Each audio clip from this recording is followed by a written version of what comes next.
నా లోకేష్ గారు అన్నారు నాకు పోటీ మా ఇంట్లో సభ్యులే అని చెప్పారు. మరి నారా దేవాంశ్ చూస్తే 10 సంవత్సరాల్లోనే చైల్డ్ ప్రాడిగీగా చెస్లో అయితే ఆయన ఫాస్టెస్ట్ చెక్మేట్ సాల్వర్గా ఆయనకు ఒక బిరుదు కూడా వచ్చింది అధ్యక్ష. వరల్డ్ బుక్ ఆఫ్ రికార్డ్స్లో 2025లో నమోదు చేసుకుని లండన్ వెస్ట్ మినిస్టర్ హాల్లో వారికి అది ప్రదానం చేశారు అధ్యక్ష. అంత చిన్న వయసులో అది రావటం అన్నది సామాన్యమైనటువంటి విషయం కాదు అధ్యక్ష.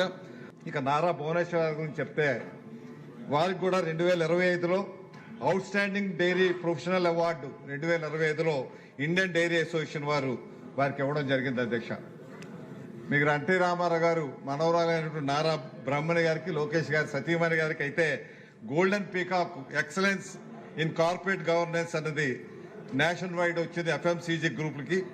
అదేవిధంగా most powerful women in India UK corporate excellence వారు ఇచ్చినటువంటి అవార్డ్స్ ఉన్నాయి అధ్యక్ష. ఇటువంటి చరిత్ర కలిగినటువంటి నాయకులు మనకు ఉండడం నిజంగా ఈ రాష్ట్రానికి ఒక గౌరవప్రదంగా భావిస్తూ మరొకసారి మీ ద్వారా గౌరవ సభను కోరుకుంటున్నా అధ్యక్ష.